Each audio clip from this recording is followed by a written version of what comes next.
Hello and welcome to the Gavel. I'm Linda Akibi.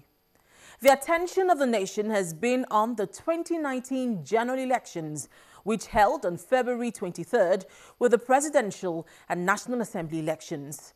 Nigerians have elected the next president of the country in the person of the incumbent President Muhammadu Buhari and those who would represent us at the legislature. Now, speaking of the legislature, the National Assembly is yet to pass the 2019 budget.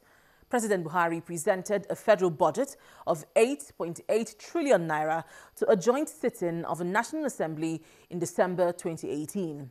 The House of Representatives has passed the budget through second reading, but the Senate did not begin work on the budget before suspending plenary for the elections. There are concerns that the 2019 budget may be passed much later this year. We spoke with a lawyer and the lead director of the Center for Social Justice, Mr. Onyekpere, to discuss the 2019 budget. If you recall, in the last constitutional amendment, the National Assembly amended Section 80 and 81 of the Constitution, trying to put a time frame to the passage of the budget, a time frame to its presentation, and a time frame to approval by the National Assembly, and a time frame for signature. And it was forwarded to the President for his assent, and the President declined assent for some nebulous and unimaginable reasons. So it's so funny when I hear the President or the Presidency or the Vice President talking about trying to revert to the old fiscal calendar of January to December when they had the opportunity. And of course, he is clearly running a say-no campaign against the National Assembly. All bills coming from the National Assembly are subject to his veto, with or without any reasonable cause. So that's the first point. There's no political will to revert to that old budget calendar.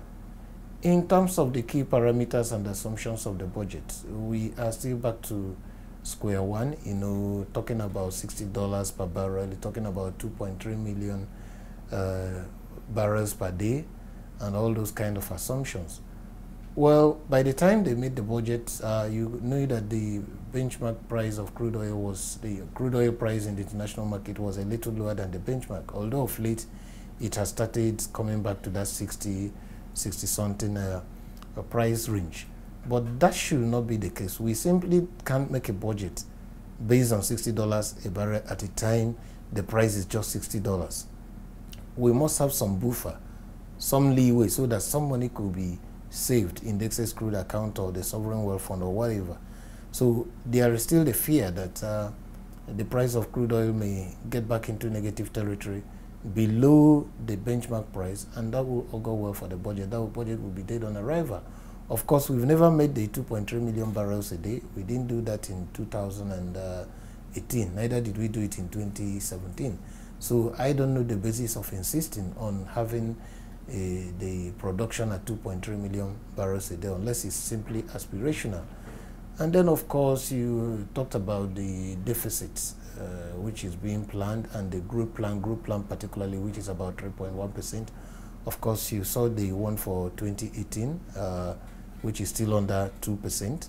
So in essence, we may also not realize the group plan, the group projection for the year. And of course, the inflation projection, which is single digits, may not also materialize.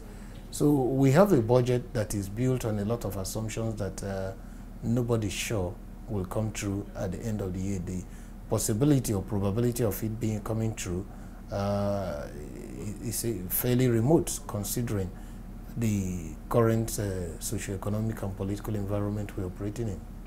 Now, with this in mind, what can the federal government and the National Assembly do? What can be done by these two arms of government, the executive and the legislature, to ensure prompt passage of the budget? It is very clear to me that it is not even a technocratic solution now that is needed. It's a political solution. The federal government, the executive and the legislature must sit down and talk.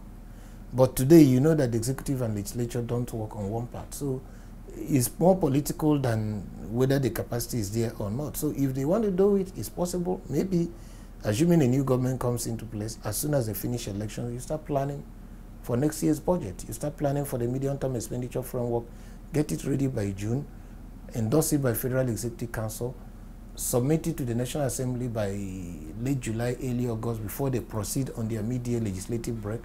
As soon as they come back in September, they approve of it, you get the budget across to them. So it can be done. But it is the political will. It is not simply whether it can be done or whether there's a capacity to do it.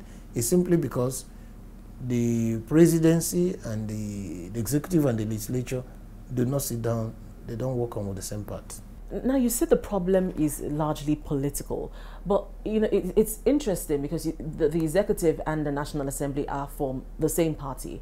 Now, understandably, we know the 8th Assembly has had issues with the executive over the emergence of the principal officers. But this problem of late passage has been on even before the 8th Assembly. In the 7th Assembly, we had an assembly which was, an assembly where the lawmakers and the executive were pretty much, worked together to a certain level, but we still have had this problem of late passage of the budget. The delay did not reach the extent we are seeing in this regime. There was a delay, but it's not up to the extent we are seeing in June, July, or late May. So, but what I'm saying in essence is that if you settle the political issues, then you come forward to the capacity and the technical issues, and then you can bolster up wherever there's a deficiency in capacity to make sure that these things come up on time.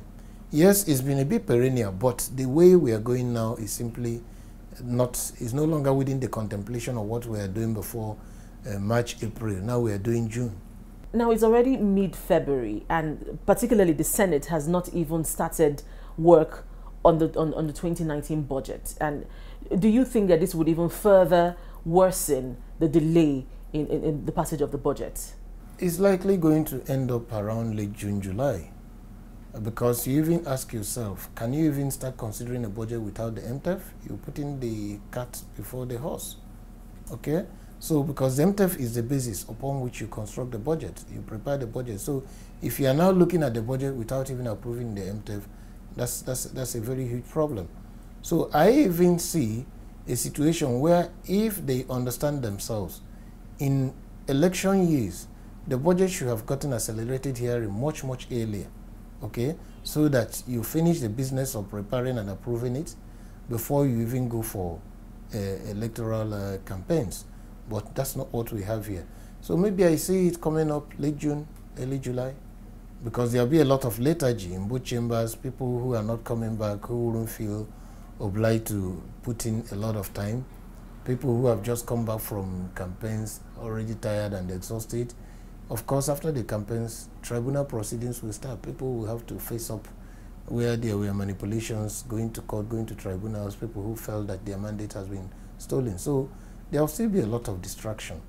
Of course, the lobbying for those coming back, who will lead, and all the political shenanigans of who and who occupies seats, even in the executive, for those whose party won.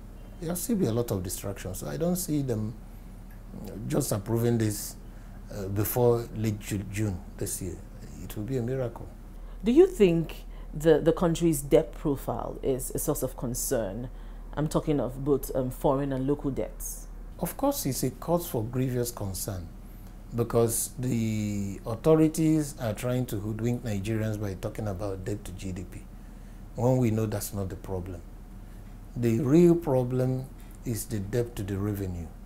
As of today, we are paying back debts with about 68 kobo out of every naira that we actually make. I'm talking of the real money we make, the money we collect from oil revenue, from VAT, from CIT and others, the real money we make before borrowing.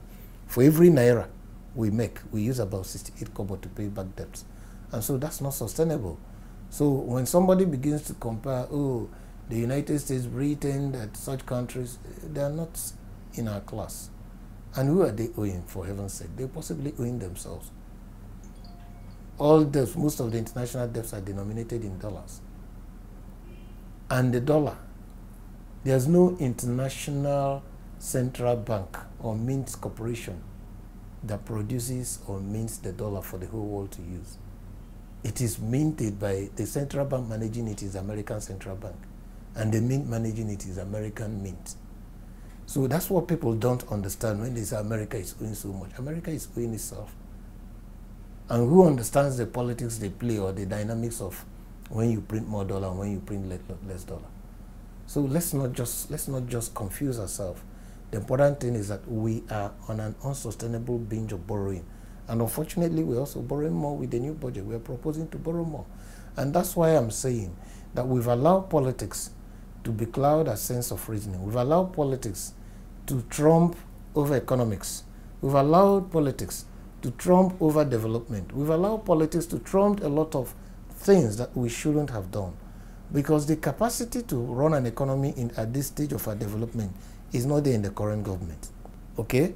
And there's nothing they've told Nigerians to show that there is anything new they will do, even if they come back. So that's a huge challenge. And until we get to the bottom of this kind of stuff, for instance, we should have no business playing to the gallery, still subsidizing petroleum. Okay, petroleum products with over 1 trillion naira every year.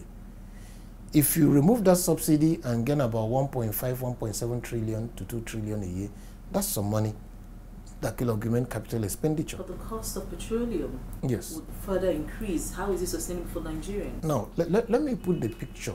There's what I usually call the big picture. And that big picture can only come true if we have people who understand the various trends in the economy. The big picture is that over 10 years ago, we should have had functional refineries, either publicly or privately owned. Now, when you remove subsidy, that money can now be invested in capital and other expenditure. When you remove subsidy, and then there are local refineries producing, people will work in those refineries, right? And they will earn an income. Those refineries will make a profit, and they pay corporate income tax to government. And those who are working there will also pay personal income tax. Yes, we may have some slight dislocation. People may suffer a little bit. But in the long run, if you begin to push it, the economy and everybody will be better off. The pressure we are putting on the naira through looking for foreign exchange at the slightest dot will not be there. And over time, we build this capacity. Like, I understand if the new refinery that a private sector operative is building come out, it can even satisfy the need of the whole West Africa. We are going to earn foreign exchange. And so, people are going to be employed. You also consider our VAT, which is the lowest in the sub-region. Okay? What I'm saying is that a lot of things we do for ourselves today is what government should have done for us. And we are doing it at an extra cost. Some of us are even paying money to build roads, generate our own electricity, boreholes, and all kinds of things. If government becomes more efficient, if they have more money, becomes more prudent, becomes more efficient, all these costs we are doing for ourselves at over the roof will come down. And so it is the understanding that there's a big picture. But that big picture needs a lot of competence and capacity. It needs vision, it needs prudence, it needs enhanced accountability and transparency for somebody who has that capacity to translate it for the greater good of everybody. And then a lot of costs we are taking, we will no longer take them. Even where we have to take them, it will come down over the years, and then the economy will begin to grow on a sustainable keel. You know, I'm discussing a Nigerian economy for Nigerians in Nigeria and in the diaspora, in Nigeria first economy. So these things can happen. Look at the budget for the year. Every agency is still looking for vehicles. And they're all looking for foreign, they're putting the name of the Toyotas, the Nissans, and the foreign vehicles. Who is patronizing the Peugeot that is being done in Kaduna? Who is patronizing us in Nnewi? And other vehicle assembly plants, despite the government's auto policy. There's a big picture, but it takes knowledge. It takes intelligence. It takes capacity. It takes even asking God to give you the knowledge and the wisdom. But if you don't even understand that there is a God who governs over the affairs of men, and you are simply bent on intimidating and harassing your fellows, your colleagues, your fellow citizens, there's no way God will even open your eyes and your understanding to see what is just there for you to see and convert for the benefit of everybody.